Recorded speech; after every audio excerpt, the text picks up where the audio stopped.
Sometimes you think that the problem is here in your hand, but the problem's actually here on the opposite side on your shoulder.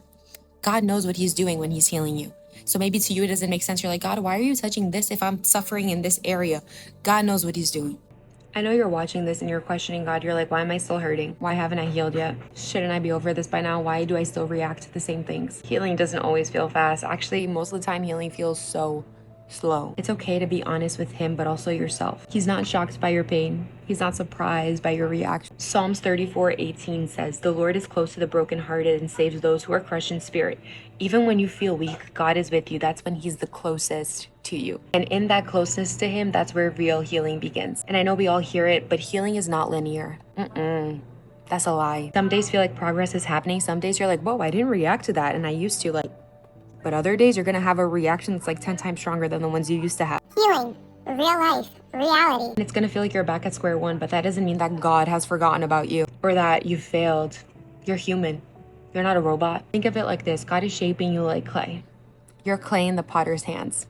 And some days he's gonna be molding you up, and then he's gonna notice that it's a little crooked still, and he's gonna smush you back down, and he's gonna rebuild you up again. Clay is messy.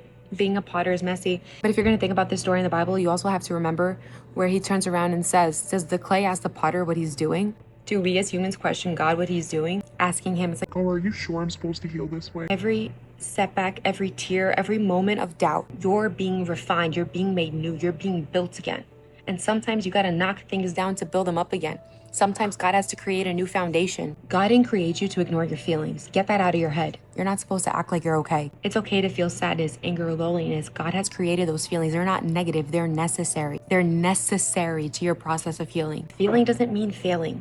Get that out of your head. It means you're alive and you're letting God do work in you. Romans 5:3-4, we rejoice in our sufferings, knowing that suffering produces endurance, and endurance produces character, and character produces hope. Healing isn't about being perfect. It's about being refined. It's about being pruned. It's about taking those small steps. And honestly, those small wins are actually big wins. Praying when you don't want to. Believing when there's no physical evidence that anything's happening. Forgiving someone. Forgiving yourself. Choosing to have faith when your body is feeling fear. Showing up for life even when it hurts, even if you question, why am I alive? And I know sometimes it feels like we're the only ones struggling, but let me tell you, you're not. If you don't know anybody else, girl, I'm struggling too. But God is with us in every moment.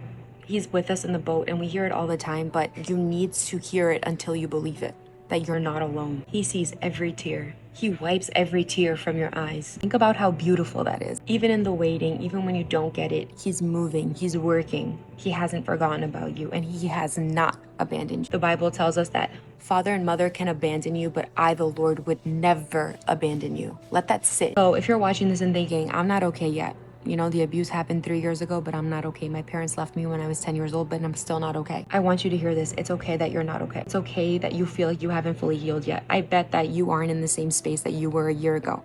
And maybe that's not big enough for you or healing enough for you, but it is healing. Healing is messy, it's slow, and it's painful. Whoever created this healing era, healing aesthetic, it's not aesthetic. It's crying every night. It's feeling the pain over and over and over again. It's like someone is punching your bleeding wound. You're not broken, you're being made new. And it hurts.